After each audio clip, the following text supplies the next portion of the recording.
بداية شوط المباراة الثاني بعد أن تركنا شوط المباراة الأول ينتهي بالتعادل السلبي بدون أهداف.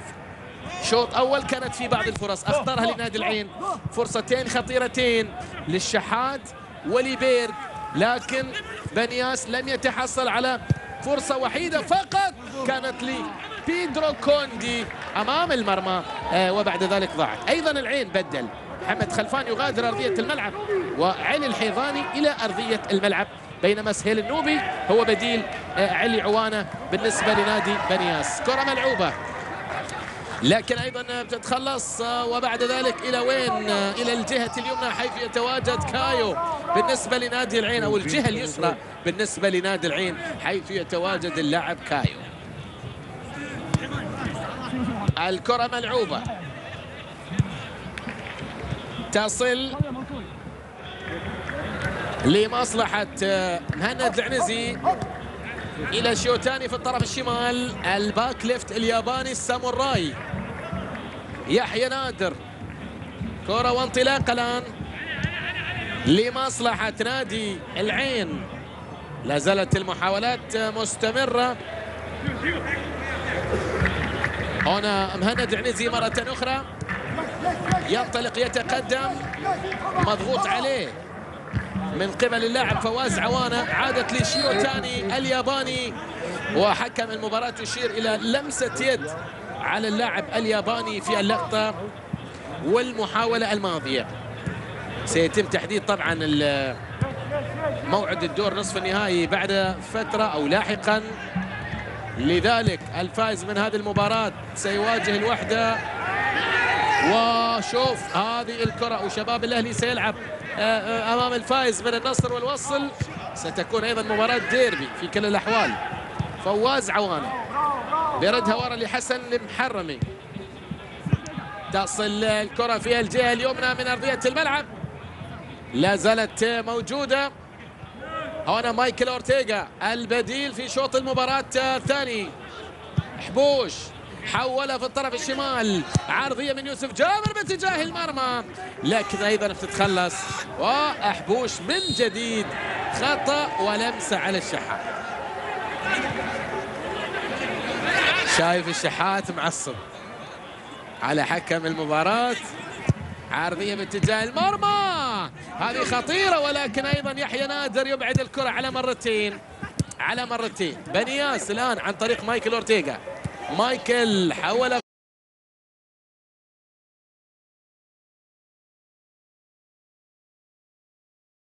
tema para los arqueros en lo que resta del partido. Sí, por el tipo de estadio y también, bueno, al principio veíamos que el viento estaba como a 8, entre 8 y 10 kilómetros por hora. Sí, de alguna forma te afecta. A mí es de las peores cosas que no me gusta como jugador, ¿no? El viento, porque te cuesta mucho trabajo. Cuando llueve sabes más o menos cómo medir la pelota. En el viento es más difícil. Viaja el saque de esquina de Murillo. Termina cayendo ahí un hombre de Juárez. ¡Impacto! ¡Sí, señor! ¡Se empató el partido!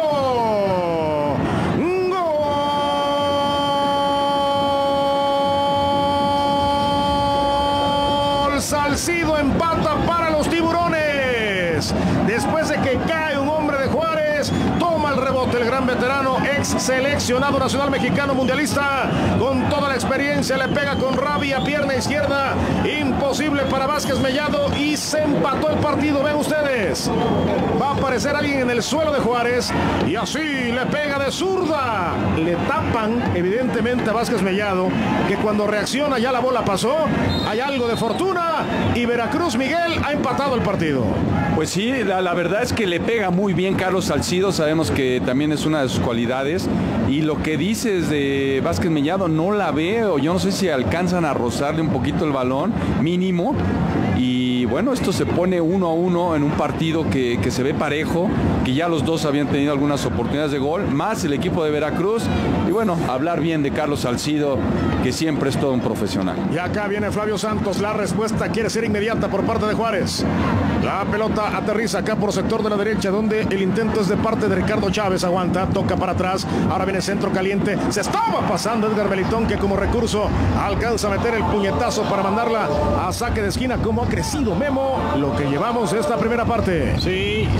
Ahí en la última jugada me parece dos cosas. Uno, que Ramazzotti le desvía la pelota a Vázquez Mellado en un último toque ahí con la cabeza. Y dos, para como está el árbitro, yo quiero ver qué es lo que sucedió ahí en el lindero del área por el jugador de Juárez que cayó. Para como está el arbitraje en este partido, quiero ver qué pasó ahí. Sí, porque de repente apareció en el piso el hombre de Juárez. Acá viene el saque de esquina. Alcanza a ver contacto todavía. La pelota está viva. ¿Quién la puede empujar? Helio aparece, toca para la derecha. Pelota por debajo, rechaza Salcido. La manda para afuera. Será saque de manos. Y la vamos a ver. No sé si Armando percibiste. Esta es la del gol. Pero... A ver, vamos a ver si la desvía. Sí, la desvía. Sí, hay un desvío.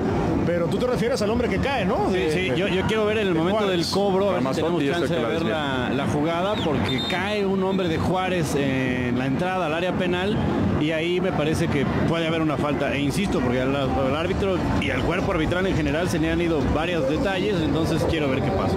Ya está precisamente el que ya comentaba Memo, Rafael Ramazzotti. El que comete el desvío. Saque de esquina, se arrepentía Melitón, Helio alcanza a meter cabezazo, pero ya muy incómodo. Hay saque de meta para Veracruz. Yo estoy igual con la duda. ¿Tú apreciaste algo, Armando? Fíjate que yo creo que pierde la marca, eso de que están los jugadores marcándose, porque no reclama, en este caso Nevares, que fue el que cae al piso. Entonces me parece que simplemente es un contacto futbolístico porque pierde la marca y cae al piso por situación de juego. Yo no aprecié ninguna falta. Bueno, sí, lo cierto es que quedó solo ahí Salcido y bueno, aprovechó para meter el zapatazo de pierna izquierda y esto está decretado en empate, pero le queda todavía mucha historia. Fíjate, Carlos Salcido lo hace con cierta fuerza, pero con mayor colocación, ¿no? Buscando, por supuesto, el lado derecho de Mellado. Y bueno, cuenta con el desvío de Ramazzotti. Lleva comba la pelota, lleva hasta una curva al momento de anidarse. Pero fíjate, la manera de pegarle lo asegura el golpeo. Claro. Para que no se vuele, lo hace bien y después cuenta con el desvío. Saque de manos que tiene Veracruz. Yo francamente pensé que después del gol de Juárez a Veracruz le iba a costar trabajo reaccionar, pero nada de eso. Murillo aguanta, le alcanzan a puntear, será saque de esquina.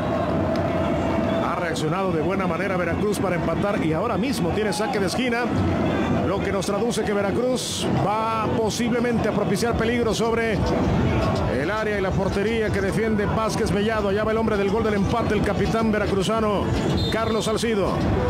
Hay una cuota de 6 para buscar el remate. Va a viajar la pelota de Murillo en las alturas. A ver un impacto, un remate que va desviado por parte de Edson García, que fue el que se levantó este pequeño Popeye que está ahí exhibiendo musculatura y que mandó el cabezazo de manera desviada. Saque de meta, capitán.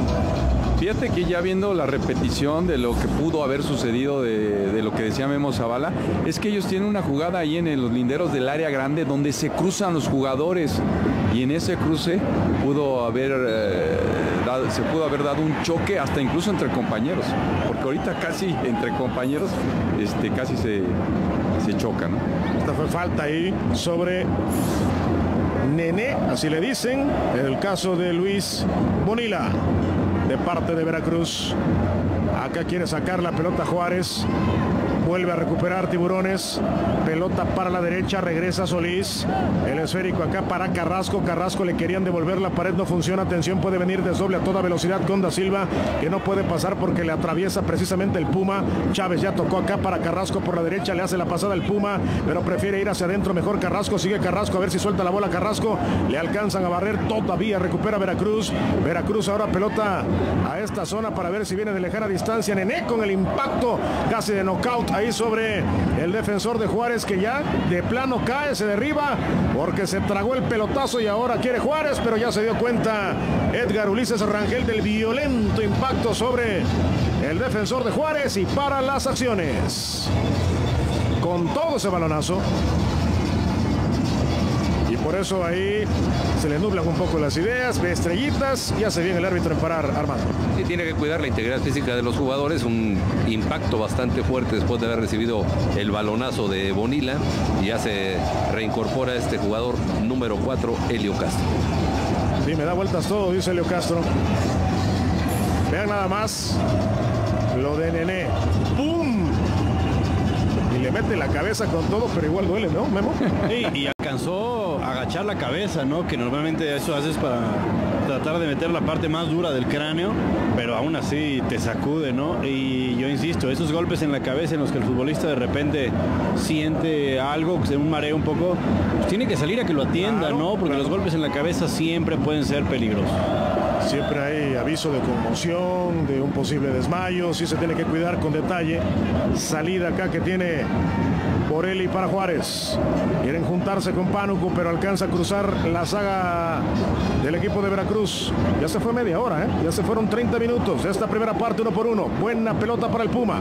Chávez ya tocó acá para la aparición de Murillo. Viene Murillo, Jefferson engancha la pisa, sigue Murillo, cambio de juego para la derecha. Sabroso, interesante para Carrasco. Brian la baja de buena manera. Termina retrasando después para Solís. Y Solís más para atrás. Acá salida de Veracruz, que ya no funciona porque se equivocan y hay saque de manos. Se quiere dar prisa y Borelli pone la pelota justamente a la mitad de la cancha. Esta pelota con mucho riesgo se la ponen al Puma. Allá va el Puma a toda velocidad. Ahora sí parece decidido. Se le quedó un poquito la pelota. Alcanza a tocar para Carrasco por la derecha. Ahora puede venir un centro. La pelota que viaja peligrosamente. Estuvo cerca de anidarse la portería. Fue, me parece, un intento de centro que se le convirtió en tiro a Carrasco. Y quedó cerca Veracruz. Yo no sé si el viento también ayudó a que el centro pues terminara casi en la portería, pero el circuito del lado derecho del Veracruz ha sido el más peligroso, el más profundo. Murillo tiene que tratar de aparecer más y el equipo de FC Juárez le está costando mucho trabajo pasar con la pelota controlada la media cancha. Acá otra vez Castro, Vázquez Mellado.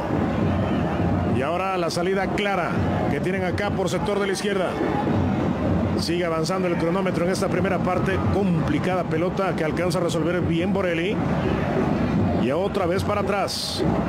Para que acá tenga la salida Cristian Pérez. Castro. Hacia la derecha. Donde apareció Nevares. Otra vez Castro. Y ahora Cristian.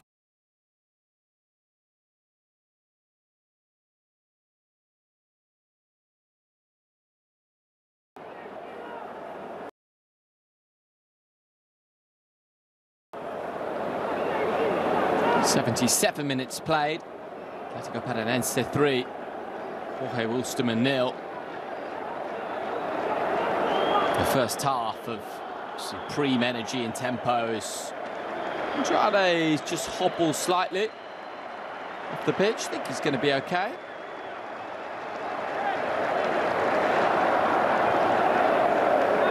Tomas Andrade just asking the question. Wants to come back on now. Really impressed by him.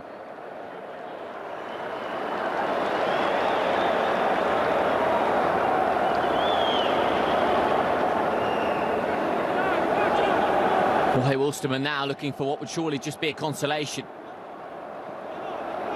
Got a corner kick.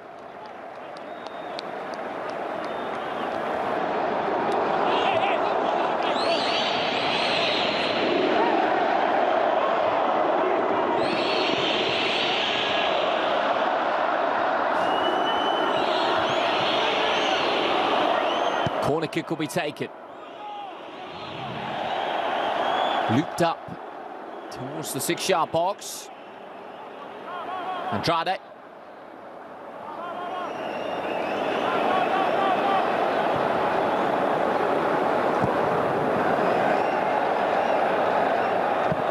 No reason why the travellers shouldn't press here for something, because the pace has slowed down. It's going to be a long 10, 11 or 12 minutes or so. And this one is wrapped up already, but why not go for it? There's going to be Marco Ruben to leave the field of play. Put in a really good shift. Put his name on the score sheet as well. Albeit the goal was with more than a slice of fortune.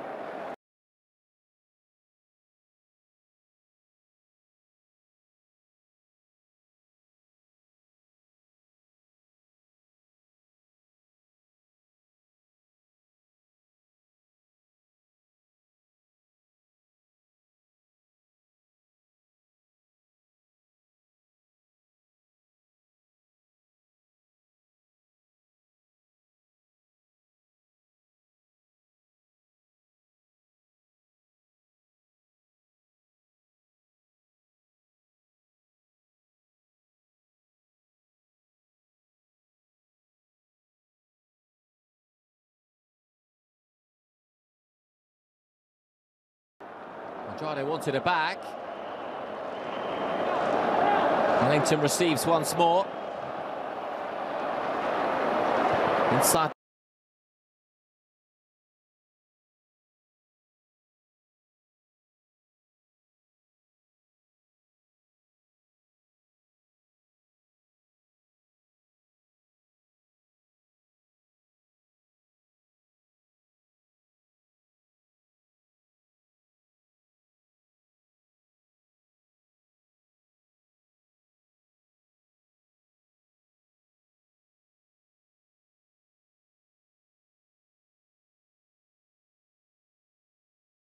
Out.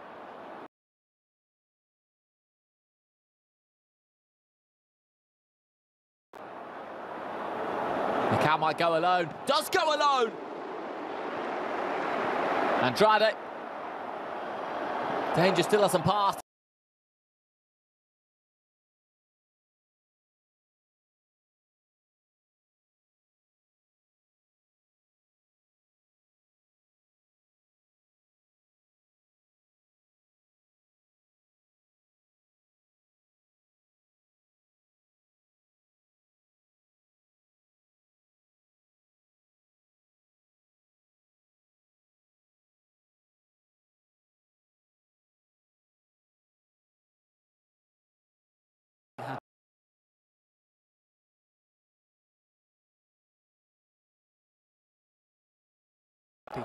With the 3.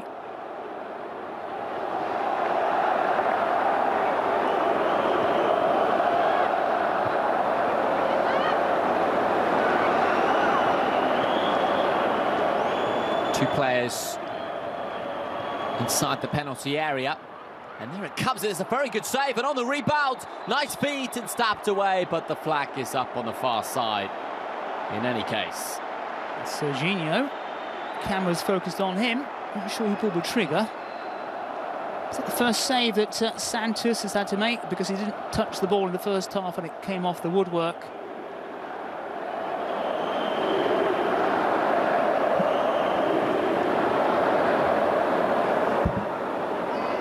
A save straight at the goalkeeper.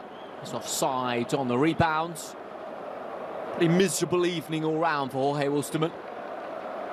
Serginho straight at the keeper.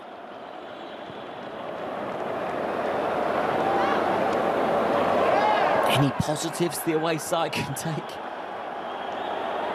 I'm trying to think very, very hard. I would say this, the keeper... There's still 4 group games left. Absolutely, yeah, that's number 1, I think. Your home form, they held Boca in the first game. So, home form, you've got to rely on that, because obviously they're pretty naff. Andrade wants a penalty kick. Referee says no. Pretty weak, put it that way, away from home. I'm trying to think in this game here, positives. Difficult to say. The keeper, great 20 minutes. And the howler let him down somewhat. Alex Silva at the back. It's been pretty good. Effort on goal. Just wasn't dipping sufficiently. But they are going to struggle to get out of this group phase for Jorge Wilstermann, unless they can get all the home results. Given their record, which we talked about away from home in this competition, they really will need to rely on picking up a couple of wins at home. This is the penalty appeal for Andrade. It's a bit of both, really. Certainly a tug on the shirt.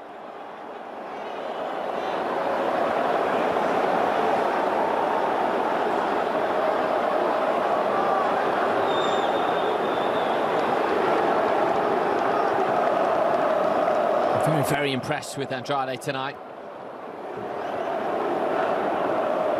Kept things ticking nicely for the home side. And that's the thing about Brazilian sides. We talked about this moments ago, that star players get sold off, even within Brazil, but there's always that production line of talent coming through. You've got the state championships, which is the quality is not brilliant, put it that way, but it allows you to field players, to give them some playing time. And that is valuable. And they can work their way into the first team. It's that constant movement. Players being sold off and young players coming in because they get the opportunity to play.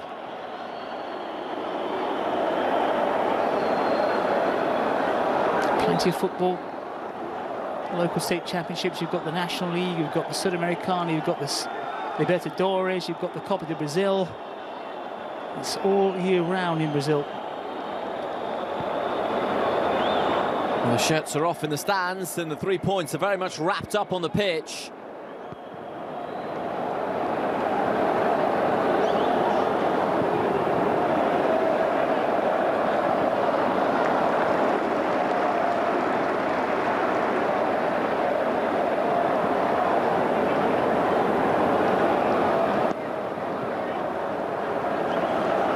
The way the home side have pressed and worked as a collective, it's been very impressive. Here's Serginho inside the penalty area, might go alone.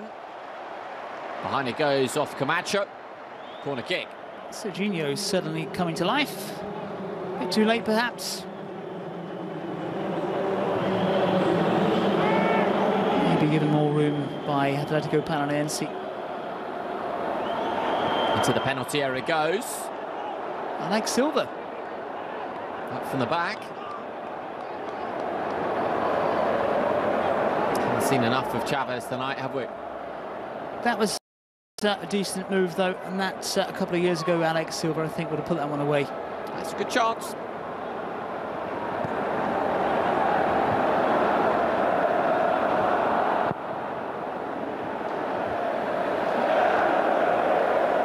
Breaks fortuitously. Is there a fourth goal in this contest? Mikau.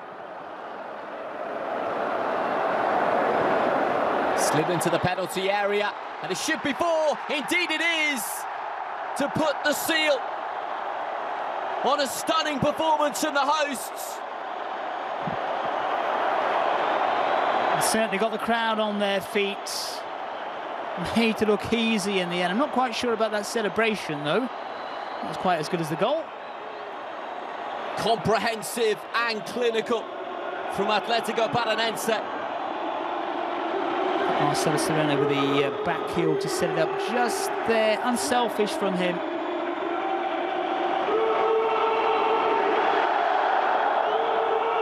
And players again slipping and sliding on the surface.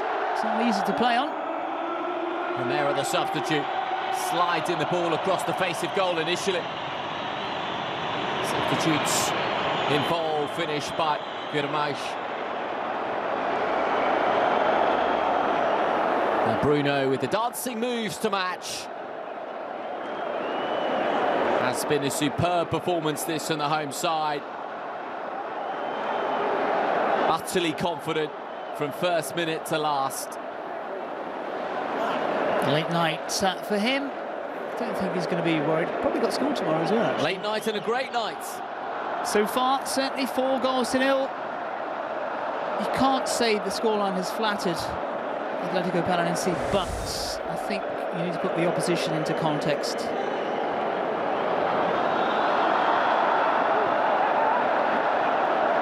Four goals.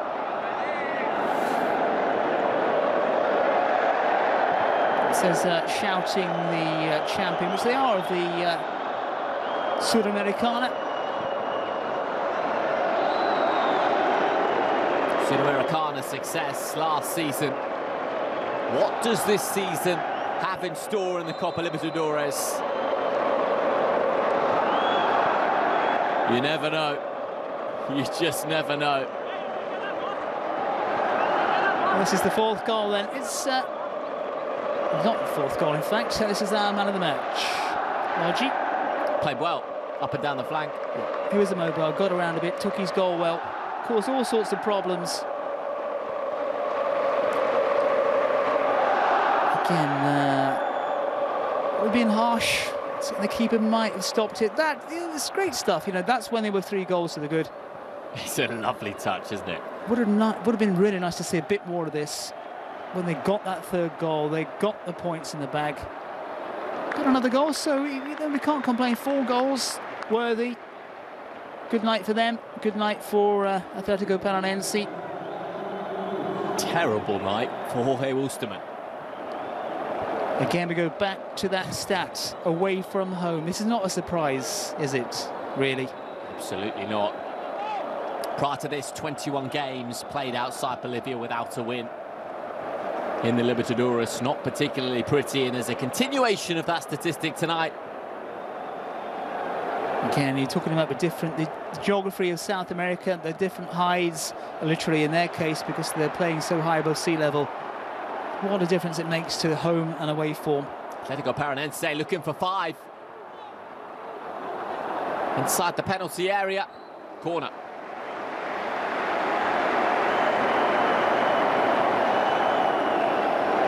Macau doesn't look too happy, even though it's 4 goals to 0 to his side.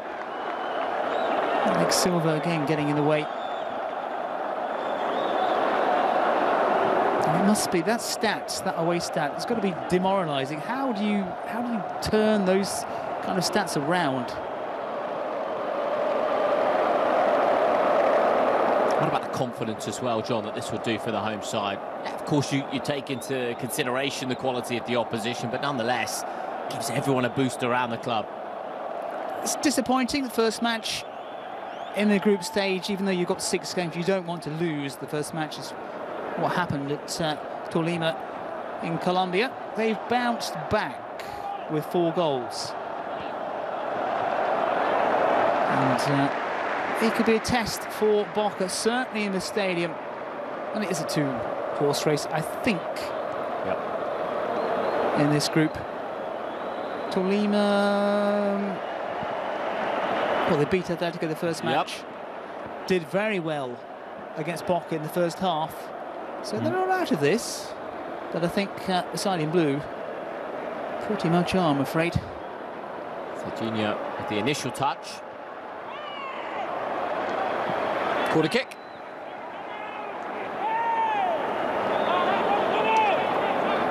Corner kick for the last few seconds of the contest. Swept into the penalty area. Left on goal. Comfortable for Santos.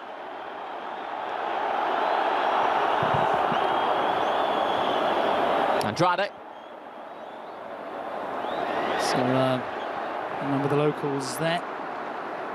Curitiba with a huge Japanese population, biggest outside Sao Paulo. There's been a bit of a swagger about this performance. More than a bit of a swagger about this performance from Atletico Paranaense in the second half. Certainly after the 3rd goal, they turned it on a bit. Serginho. And it was good to see Jorge Wilson at least creating, I wouldn't call them even half chances. Well, more than half chances if you think about it. Serginho, a shot on goal. They hit the woodwork. Andrade dealing in seconds now. Macau trying to bundle his way through.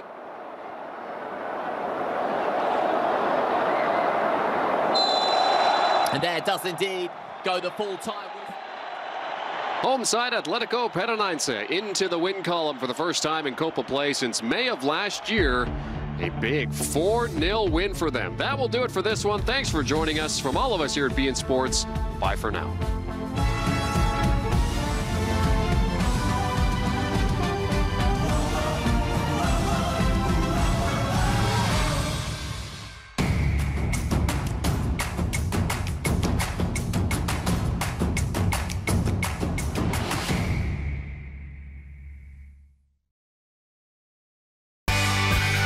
Coming up,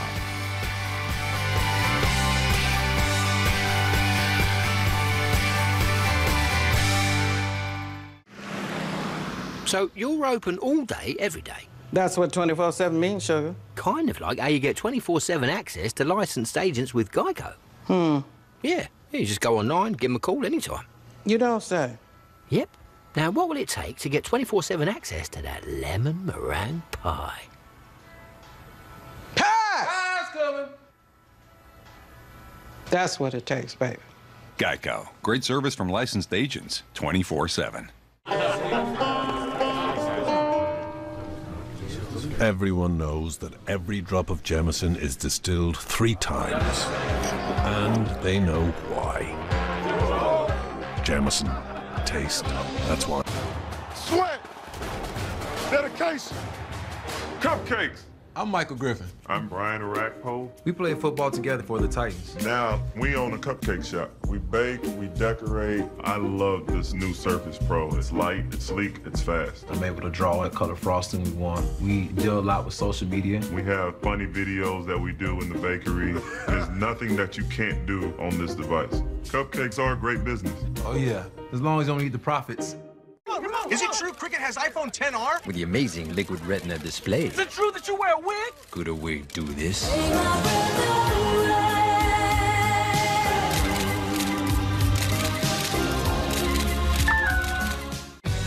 Every time a vacation day interrupts a workday, a Corona gets its line. Every time your favorite getaway is a block away.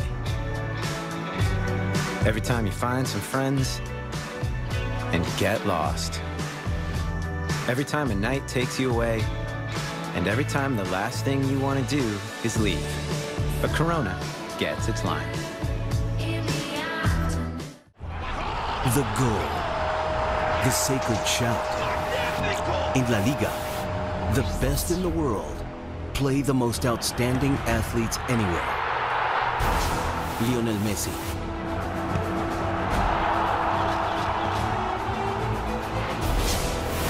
Luis Suarez,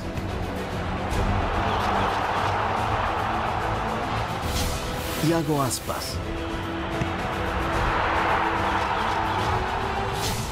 Cristian Stuani,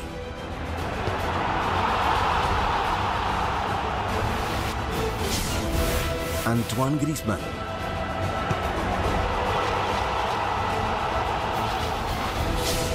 Gareth Bale. The goal, the essence of football. La Liga, exclusively on BN Sports.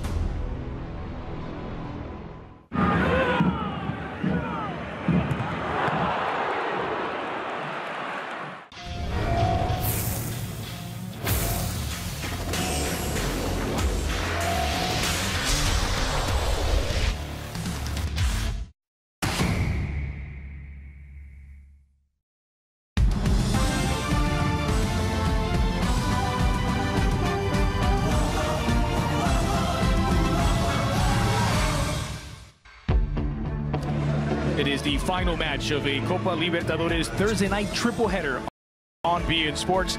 Emelec and Huracán take center stage at the George Capwell Stadium in Guayaquil, Ecuador, as Libertadores action continues with Group B in play next.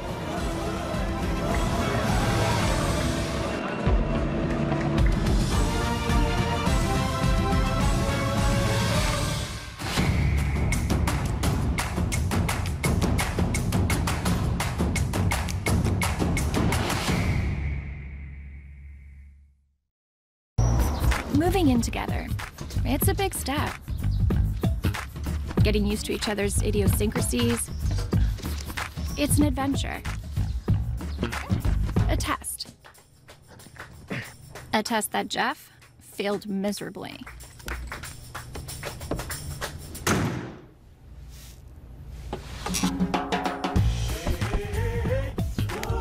The spacious Volkswagen Tiguan. More room means more fun. So, how are you enjoying your first NCAA tournament? Oh, it's just lovely. I'm here to let all these folks know how easy it is to save money on their car insurance with Geico. And, oi, set the pick! Kick it outside. Shoot the three! Shoot the three! Yes! Are you okay? No, I'm not. I think I've pulled a hammy. Can we get some ice? Just 1 cube of ice. Geico, proud partner of NCAA March Madness. Sweat. Dedication. Cupcakes. I'm Michael Griffin. I'm Brian Arakpo. We played football together for the Titans. Now, we own a cupcake shop. We bake, we decorate. I love this new Surface Pro. It's light, it's sleek, it's fast. I'm able to draw what color frosting we want. We deal a lot with social media. We have funny videos that we do in the bakery. There's nothing that you can't do on this device. Cupcakes are a great business. Oh yeah, as long as you don't need the profits. Lowe's knows you'll do it right to save big on the floors you want. We do it right too, with exclusive options that are waterproof and easy to install, so you can get a better look at a better price. Get SmartCore flooring starting at $258 per square foot. Do it right for less. Start with Lowe's. Everyone knows that every drop of Jameson is distilled 3 times, and they know why. Jameson. Taste. That's why.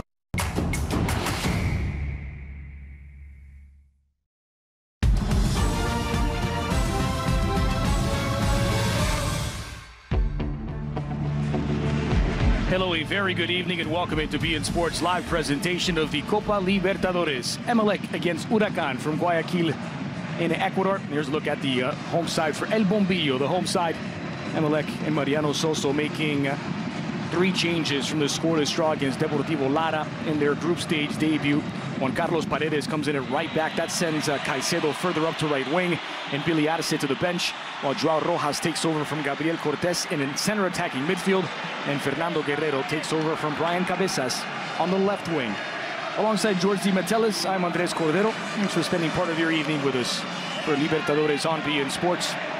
Emelec looking for their first win in this Group B, having played to a scoreless draw in Venezuela in their match day 1 group stage opener against Deportivo Lara. And tonight, their home debut in the group stages of this edition of the Libertadores. And they take on Argentine side Huracán. Yeah, it'll be very important for Emelec to defend home turf here in Guayaquil. A lot is expected of this club. And after the result, the scoreless draw against Deportivo Lara, as you mentioned, Dre, it is going to be Emelec that they have expectations of getting out of the group, so they have to perform well here at home. Eber Aquino is the head official for this one. It's an all Paraguayan officiating crew. Argentine-born Ecuadorian goalkeeper Esteban Dreher captains the home side Emelec. And the Argentine center back, 36-year-old Federico Mancinelli, wears the captain's armband for Huracán.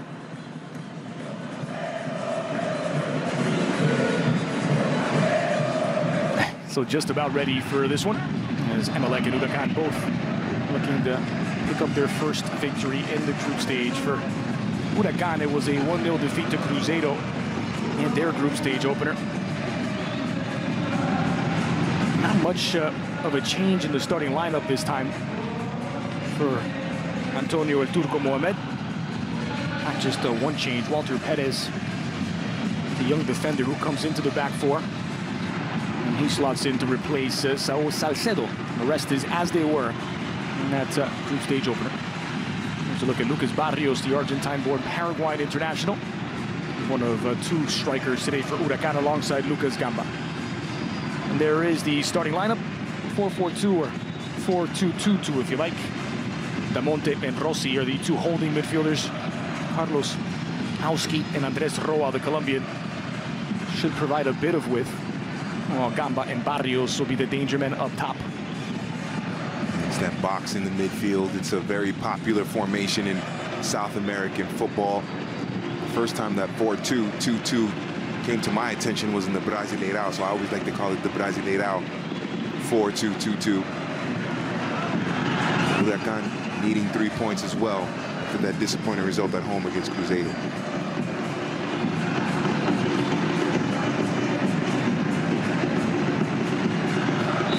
The ball rolls at George Capwell Stadium in Guayaquil. It's Emelec in blue, Huracán in white. Alongside George Di Metellis, I'm Andres Cordero. It is Copa Libertadores Group B action on match day 2 here on beIN Sports. Emelec currently 9th in the Ecuadorian Liga Pro. It is early days in the competition, just 5 games in. They've won 2, drawn 1, lost 2. And they are 4 points off the pace after 5 match days. There's their young manager, just 37 years old, Mariano Soso, born in Rosario, Argentina. In fact, developed as a young coach with a local club in Rosario, Mules. All poked free wide to Lucas Gamba. Here's Gamba surveying his options. All floated into the middle by Andres Roa. No one able to get on the end of that. And safely back to Esteban Dreher. Rosario not only providing or the grounds for great footballers in Argentina, maybe some good young coaches as well. Had his biggest success in Peruvian football with Mariano Soso. He actually won the 2016 league title with Sporting Cristal. After his first managerial experience at Real Garcilaso, didn't go quite as well in his native Argentina, where he managed Gimnasia in 2017, but with little success. And now stepping in to replace Alfredo Arias in May of last year. He's been at Emelec since. Angulo crowded in the center circle. Damonte gets it forward. There is space in behind here for Roa. His pass intercepted. Juan Carlos Paredes, a speedy fullback who's given it away. Damonte. Both teams a little sloppy at the start. Quick changes of possession. Here's Emelec trying to settle things down. Godoy. Well, it's been raining in Guayaquil. You can see the pitch badly affected. There's not much of a roll to the ball, and there's some areas where it wants to stop altogether.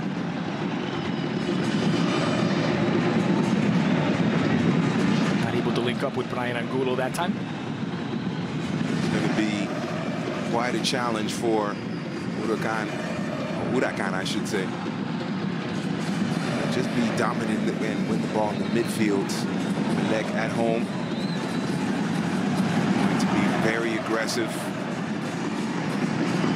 See how Huracán responds. This is where Andres Roa and Carlos Auski have to be crucial. They have to be influential. They have to play well in order to get past this Emelec midfield.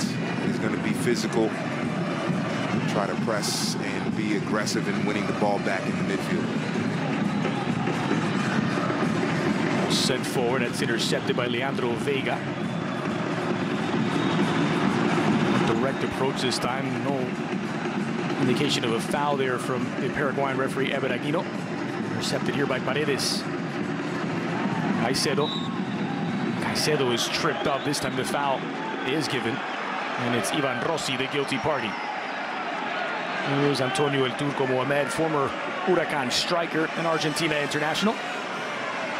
He's managed 12 different clubs across Mexico, Argentina, and most recently Spain. In fact, he started the La Liga season with Celta and Galicia, and didn't go quite as well as he might have hoped.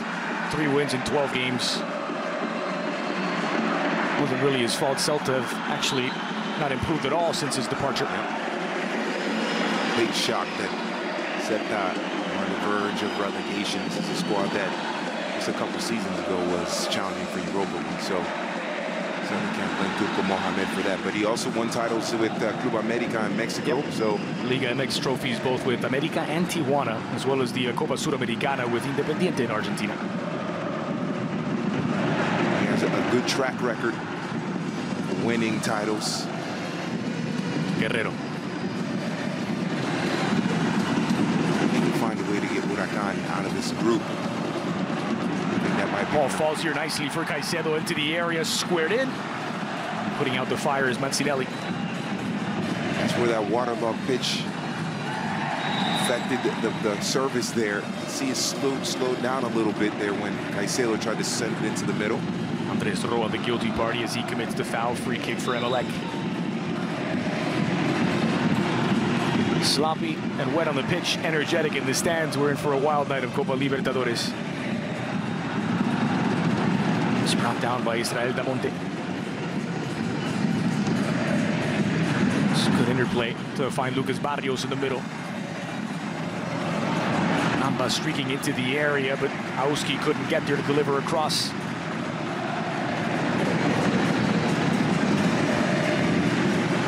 Johnson, left back there, wasn't too happy with defending. In the midfield that allowed that pass to get played over the top there, out wide on the right. The Huracán attack the left side of the Emelec defense.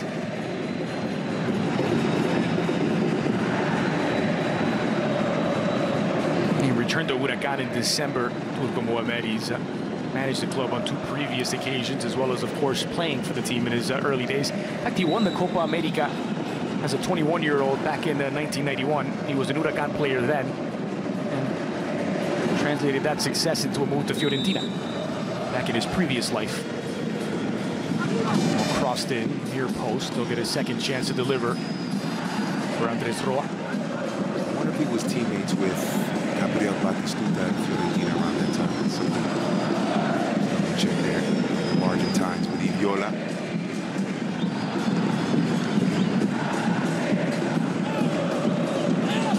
Delivers outswinger near post again. It's headed over by Federico Mancinelli, as the captain could not get his header down. Oh, Mancinelli very clever with his movement, getting into that little pocket of space near post. He was being man-marked there by Vega, Leandro Vega. Managed to get around him, shake him off, and then get that header on frame. There was nothing but blue shirts around him, and he did win the header, but not on target. Meanwhile, here they come again through Godoy. Guerrero. Check that is Joao Rojas having a go, blocked at the edge of the area. Rojas with a header forward, and this will be a foul against Joao Rojas. Cleared down is Israel Damonte.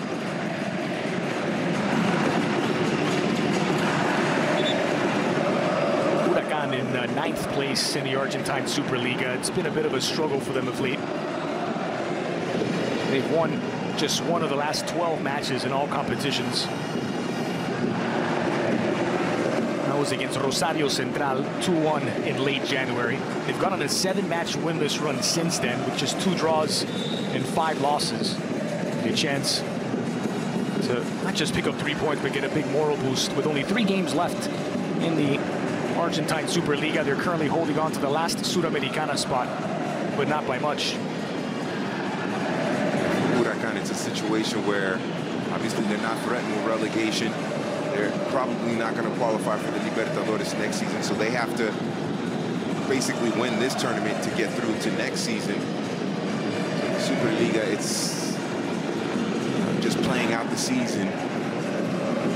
Try to be in the best form possible at Libertadores.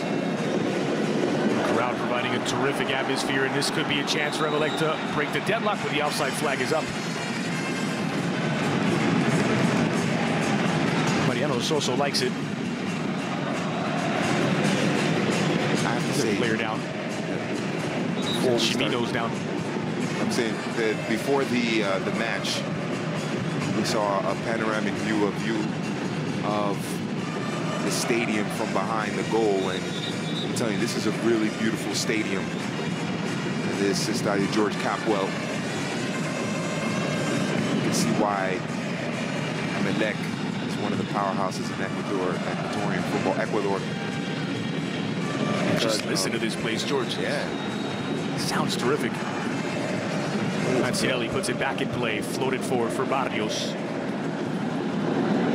The way it's built, the acoustics make it great, and then obviously the atmosphere and the fans also. Danger at the back, that's given away, and a chance to break the deadlock. It's saved by Drer. Carlos Auski maybe rushed his shot. 1v1 against the goalkeeper, and Turco Mohamed cannot believe that Huracán wasted that chance. Oh yes, he certainly did. Auski maybe had a little more time to get another touch, get closer, and beat Esteban Drer, but it's a mistake in the back by Emelec, and that back line being tested here. Remember Mancinelli with the header on the corner kick. It was Vega that was his marker, the central defender. Vega victimized again. Here come Emelec. It's the middle for Joao Rojas. Flipped wide now for Romario Caicedo. Caicedo crosses to the back post. It was the right idea. Wilmer Godoy not able to get there. But it's promising now for Emelec. How about Emelec? 3 players diving for that ball in the 6-yard box. Huracán living dangerously the offside trap.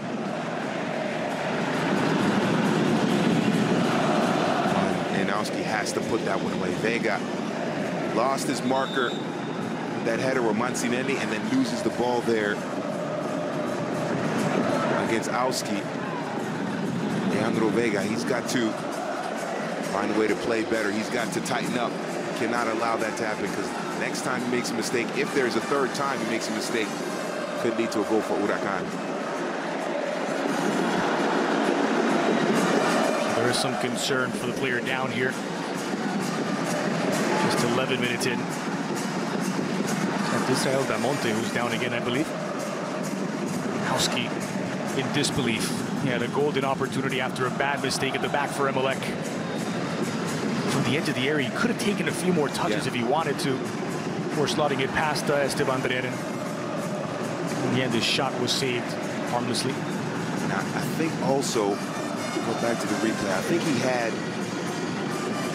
it was Lucas Gamba, but he had a teammate to his left as well, that if he draws the goalkeeper out, he could have slotted into his teammate. There's another look at the offside decision from a moment ago. Caicedo's cross.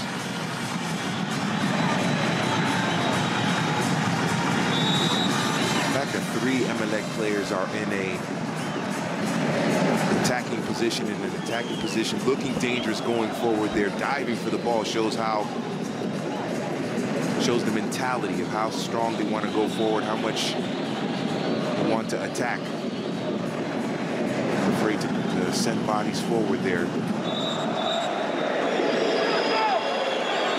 So it's Paredes to put it back in play. Paredes, who did not start that first leg, lost in Venezuela. Caicedo, in fact, played it right back. Now Caicedo's moved further up into the attacking midfield area. Godoy. Sliding in to deny him was Omar Alderete.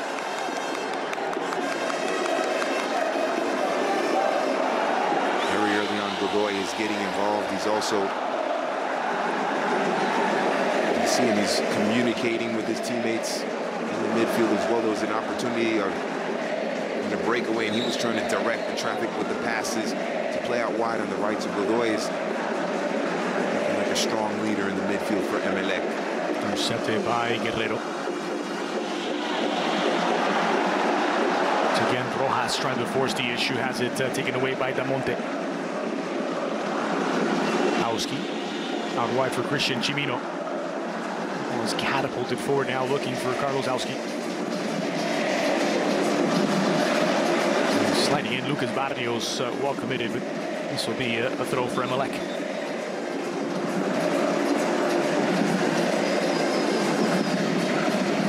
The rain continues to pour in Guayaquil.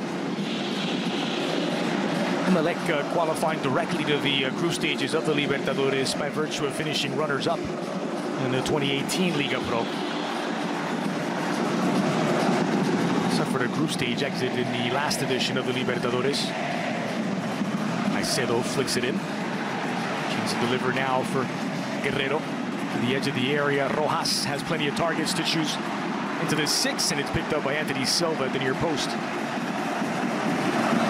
Rojas looking very dangerous down that left side, but Huracán, that back line, they better be careful, because